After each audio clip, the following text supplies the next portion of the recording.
It was February 2015 when I went for my routine mammogram. At the time, I was knee-deep in helping Joan London write her cancer memoir, Had I Known. Now, for those of you who don't know, Joan was diagnosed with stage 2 triple-negative breast cancer after going for her routine mammogram. Up until her diagnosis, she had been unaware of the fact that she had dense breasts for her entire life. Now, while I was changing for my mammogram, there was a sign on the wall that I had never seen before. The sign read, "When your mammogram is performed, aside from checking for any changes or abnormalities, we are checking for how dense your breast tissue is. Please do not ask your tech." Now, given what I knew about Joan's journey, how could I not ask my tech? Really, right? So I walked in the room, and as she was placing my breast onto the metal plate, I casually said, "Hey, could you tell me if I could have dense breasts?" And she said, "Oh, sure. Ever since that Joan London was on the cover of People magazine, every woman who walks through my door wants to know if she has dense breasts." Apparently, she was getting this request a lot. Now, I thought it was a good idea to hold off on letting her know my connection to Joan until after my breasts were out of the vise. That was a pretty good idea. So, less than 7 months later, though, I found a lump. I was in the shower and I found a lump in my left breast. It felt like a golf ball. It was hard and round, and for sure, like it didn't belong. Now, like some of you, this started a series. Sorry, I just want to grab this. I think it's easier because I want you to hear every word I have to say. Okay, like some of you, this started a series of rationalizations. I thought it was hormonal, perhaps due to my period. I didn't panic because I thought it would go away. I gave it 3 or 4 weeks, and I hoped and I prayed, but it didn't disappear. I felt it every day. I felt it at the gym. I felt it working out. I felt it getting dressed against my bra. I felt it rolling over in bed. I felt it holding my daughter in my arms. It was painful, but it was not unbearable. And of course, it wasn't normal. I'll admit, I was scared. I was painfully aware of the fact that I had every reason to worry. Family history? Check. Ashkenazi Jewish heritage? Check. Pregnancy through IVF? Yep, I had that one too. Having a baby in my 40s? Yeah. And at various times in my life, I've battled with excess body fat. Oh yeah, I knew that the odds were not in my favor. I went to go see my OB, and he thought it was probably just a cyst. So he wanted to be safe, and he said, "Look, I'm going to send you for an ultrasound and a mammogram just to rule out that it's anything else." And I thought, sure, it had to be a cyst because I had a clean mammogram just 7 months earlier, and I'm sure some of you in this room probably have heard that story.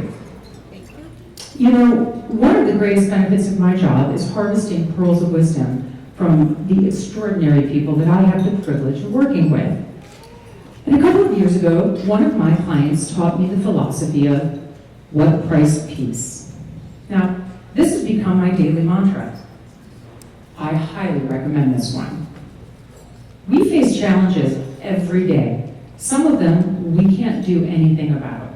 But in most cases, we have a choice in determining the outcome by the decisions we make, which guide our actions. Now, the reality is, in life, we don't always have the ability to change our external circumstances, but we always are able to control how we react to them. Author John Kabat-Zinn says, "We can't change the tide, but we can learn to surf." Now, in my case, my path to peace was having definitive information. I wanted confirmation that I had nothing to worry about. So 2 days later, I walked into Saratoga Hospital. Guess who was doing my mammogram? You got it, my People magazine friend. The only thing I could think was, please don't remember who I am. I'm going to be honest, she and I had quite a conversation the first time we met. This time, however, when I was undressing, there was a sign in the changing room that said, "Please feel free to ask your tech if you have tense breasts." I call that a small win. Now, I thought that I had my ticket I saw practically punched when my peace train was unexpectedly diverted by the tech who did my ultrasound. Yeah, I kind of knew where this was leading when she instructed me to get dressed and go see the nurse. I sat in the small, crowded nurse's office, and she leaned over and she said, look, the mass is solid. And I said, but it's a cyst, right? And she said, no, it's solid, which means it's a tumor. Okay, so I was in total shock. Now maybe the nurse saw me processing what she was saying, or maybe she just knows that look of terror all too well, right? She was very quick to lean over and jump in, and she said, look, it doesn't mean that this is malignant. We're gonna have to do a biopsy. How does Monday look for you? Why do these things always happen on a Friday? Right? So I said, okay, go ahead and book it. On Monday, when they did my biopsy, the doctor told me that he suspected that the pathology would come back malignant.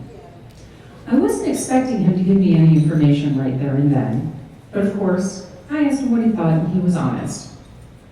I sat up and I pulled my dusty rose-colored robe over my very vulnerable and naked body, and I was just still and silent.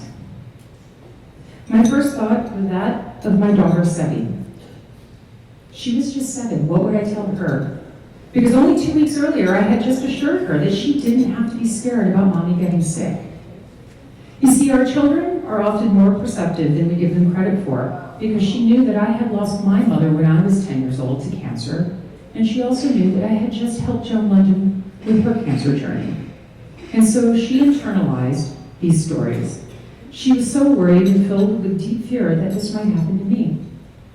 So I took her to a therapist, and I assured her that not all mommies get sick and that I didn't have cancer.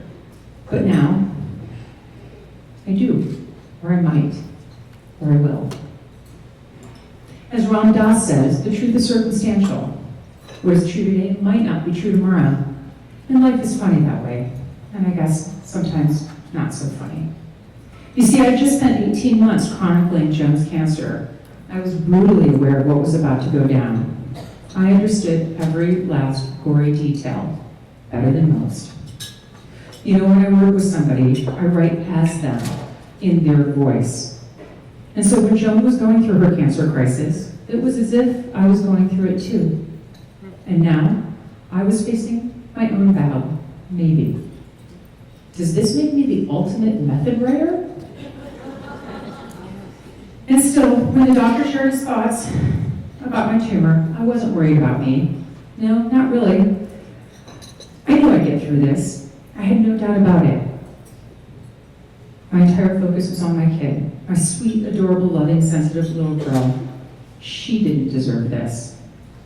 And then, I cried. Now, it wasn't a big, ugly Oprah cry, don't get me wrong, okay? It was more of a few pathetic, what am I going to tell her tears. You know, in times of crisis, we can either crumble or we can rise up. I'm not the crumbling type. Besides, I had the playbook. I had just written the darn thing. I knew exactly what to do. All of those messages, those lessons that I had chronicled, well, they came right back to me. They were right there. I might have cancer, but it did not have me. I wasn't angry. I wasn't even scared anymore. I just wanted to get on with the next step so I could get through my sudden and unexpected diagnosis as quickly as I possibly could. And when the pathology report came back, it was, as my doctor suspected, malignant. My tumor was small, 1.7 centimeters. My cancer, invasive ductal carcinoma. My prognosis? It's pretty good. There were no outward signs that the cells had gone to my lymph nodes, not yet anyway. You know, the value of having an accurate family history was never more obvious to me than it was when I started talking to the doctors about my diagnosis. Guessing wasn't going to help anyone. And after mapping out my extensive family history, one of my doctors insisted that I test for BRCA1 and 2, as well as a larger panel of possibilities. In fact, he actually stopped in the middle of our consultation and he sent me for genetic testing right on the spot. As it turned out, I had been operating on bad information for a very long time, believing that the odds that I would test BRCA positive were extremely low because only one extended family member in my circle had tested positive, and allegedly it was their father who was the carrier, meaning there was no genetic tie to me. What they didn't tell me was that they didn't test their mother. Of course, we now know that she too was BRCA positive. Of course, I didn't know this at the time, but even if I had, it wouldn't have changed a thing about my approach of this uncertain. It was really only after my diagnosis that I had to ask myself, what if I am BRCA positive? Would I opt for a mastectomy instead of only having a lumpectomy? My gut response was an emphatic no. In fact, unless somebody gave me a really good reason to have a mastectomy, I didn't want to have one. So I decided to have my lumpectomy before having the results of my BRCA test, playing the equivalent of BRCA roulette. I needed to know if the horse had left the barn, meaning if the cancer cells had spread to my lymph nodes. And the only way to know that for sure was to go in and remove my tumor and the sentinel node. On the day of my surgery, my attitude was cheerful and light. I actually thought I was one step ahead of cancer. And just before going under late that afternoon, I looked at the anesthesiologist and I said, I'm a single mom with a great kid and a thriving career. Make sure you bring me out exactly the way you put me in. That's the last thing I remember before waking up 2 hours later. And when I did, it felt like there was an elephant standing on the center of my chest. This, by the way, was not the way they put me in. In an instant, I had gone from my surgeon's easiest case of the day to suddenly much more complicated because they thought I was having a cardiac event. A heart attack? No, it can't be. I'm healthy. I work out.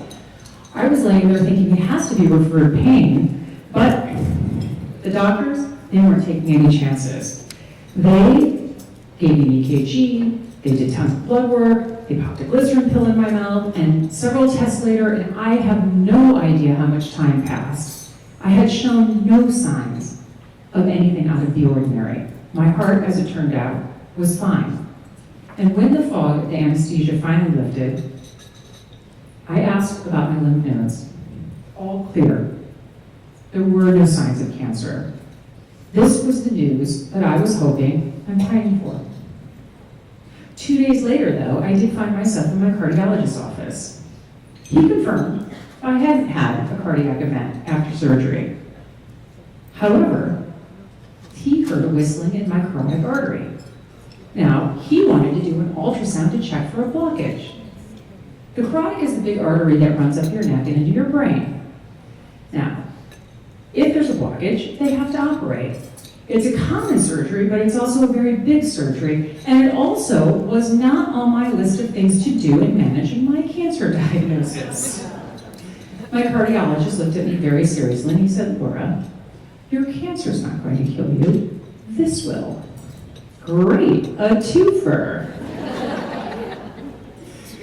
Now, 5 days later, as I was leaving to have that ultrasound, I received a voicemail from the geneticist in Manhattan. My results were in. And I have to tell you, there was something in the tone of that message that made me nervous, more nervous than I'd been since my diagnosis. There was something that I remember when we met that she had talked to me about a rare mutation, one that every time she did the larger panel, like the one she did on me, one that predicts brain cancer. And she worried about it every single time she did the larger panel. And I thought to myself, oh, good Lord, is she going to tell me I have that? Because I was just walking out the door to go have a test to check for a blockage that goes to my brain that might kill me. So I really wasn't sure what to do. So I quickly called her back and I went right to voicemail. And I got very nervous and I started thinking about, what was the news that I was going to get? And I paced my office and I could feel my heart rate going up, and I tried to call her again, and it went to voicemail a second time. And I knew that the way I was feeling couldn't be good for the test that I was about to go take. And I listened to her voicemail and I tried to discern if there was anything at all in the message that I could try to figure out what the news was. And in fact, there wasn't. So I tried one more time because I had to leave, and bingo, she answered. There was no small talk. She got right to the point, and I had tested positive for BRCA1.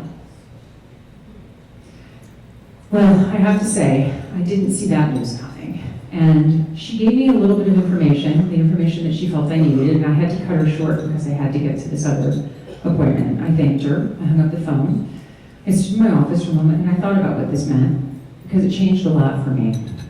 And then it occurred to me that finally, I have something in common with Angelina Jolie. I wonder what it would take for me to have something in common with Charlize Theron. You know, I've always been the kind of person that falls back on humor in times of crisis because I need to find the light in the dark. Our mindset, how we see things, it often predicts the outcome, or at least helps us in determining the outcome. You know, some people, they don't have the capacity to do this, but I do. I need it for my own peace of mind. Besides, I'm always harvesting material for my next book. But my thoughts, they quickly turned serious because the reality of being BRCA positive began to settle in. There's no doubt that this was the moment my journey took a very sharp left turn. One I didn't see coming, and now had to navigate with great precision. I remember when Angelina Jolie announced her BRCA choices, and at the time, I believe that many women hit the panic button when they might not have had to. And I didn't think I was that woman. While I respected Angelina's authenticity and I marveled at her bravery and the beautiful story that she wrote for the New York Times op-ed, I also knew that women had other choices. I drove to my ultrasound knowing that the worst case scenarios were running through my mind, and yet I had to find my center, calm my thoughts, because I was about to lay on yet another table for another stressful test. I closed my eyes and I prayed, please don't let there be a blockage. And when the test was over, I asked the tech, I said, look, I'm sure you can't tell me anything, but it's been a pretty stressful couple of weeks, so if you could just wink, give me any indication, I would be super grateful. And he said, well, you're right, I can't tell you anything, but you're fine. I was super grateful, but as I was wiping the cold gel from my neck, I said to him, look, I'm the kind of person who needs confirmation, so do you think I'm going to need to lose any sleep over this? He said, no. Well, you might lose sleep, but not over this. I said, great.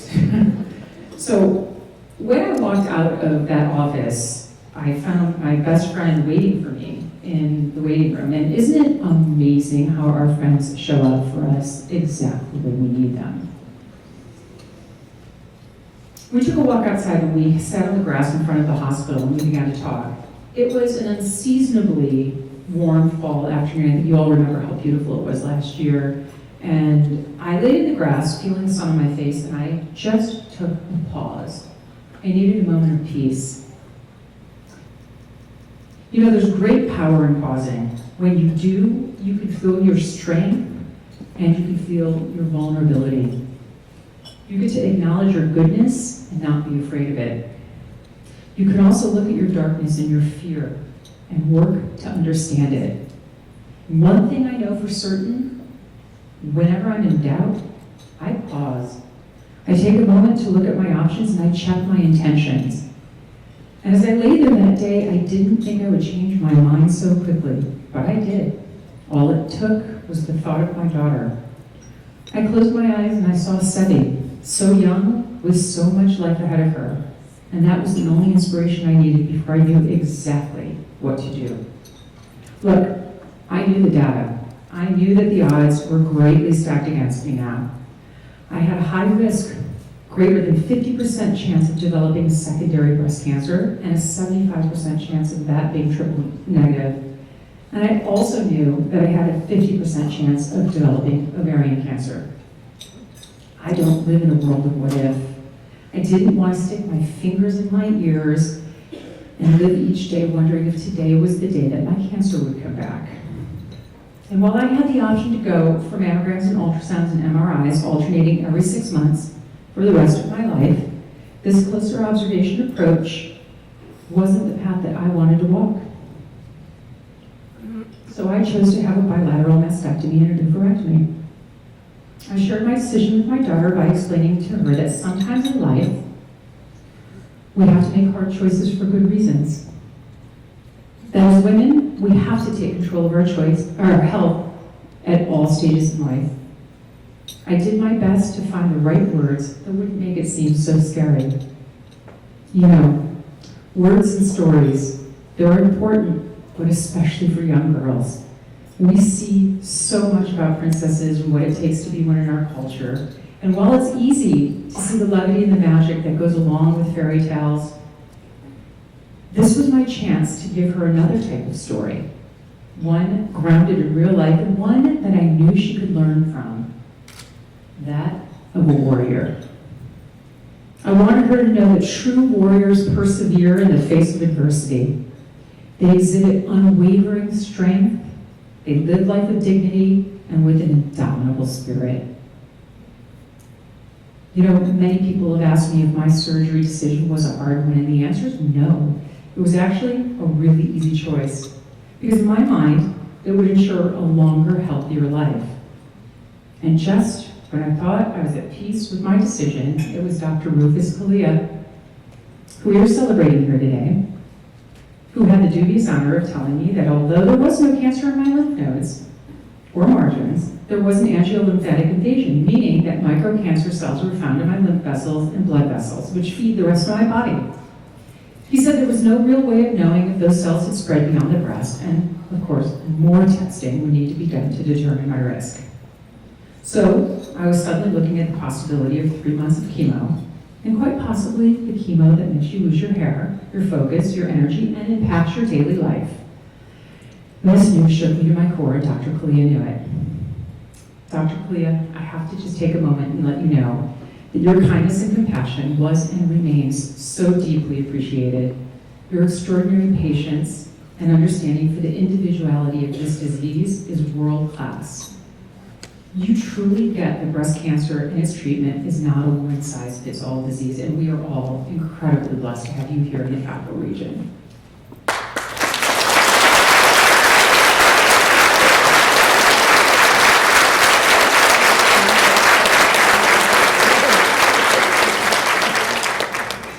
So it would take 2 weeks, 2 long, painstaking weeks, to get the test results.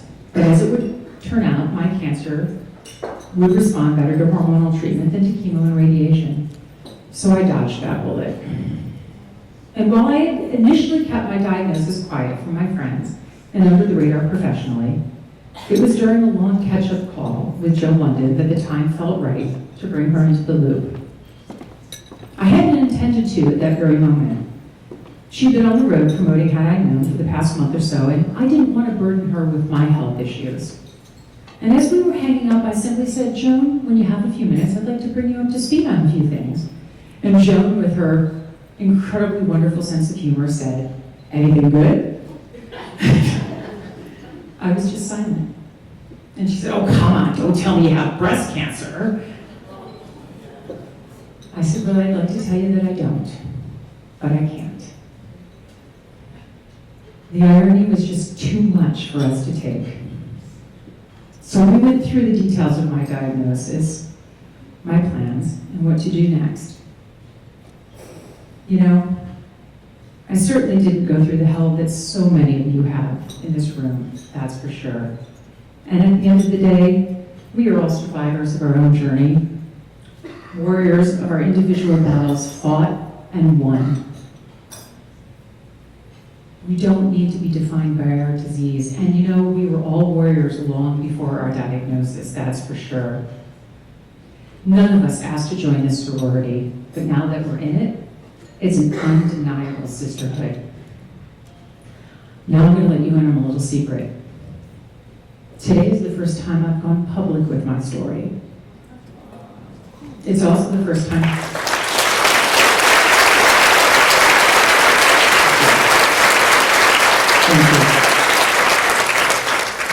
It's also the first time that I'm stepping out from behind the curtain of sharing other people's stories and telling my own.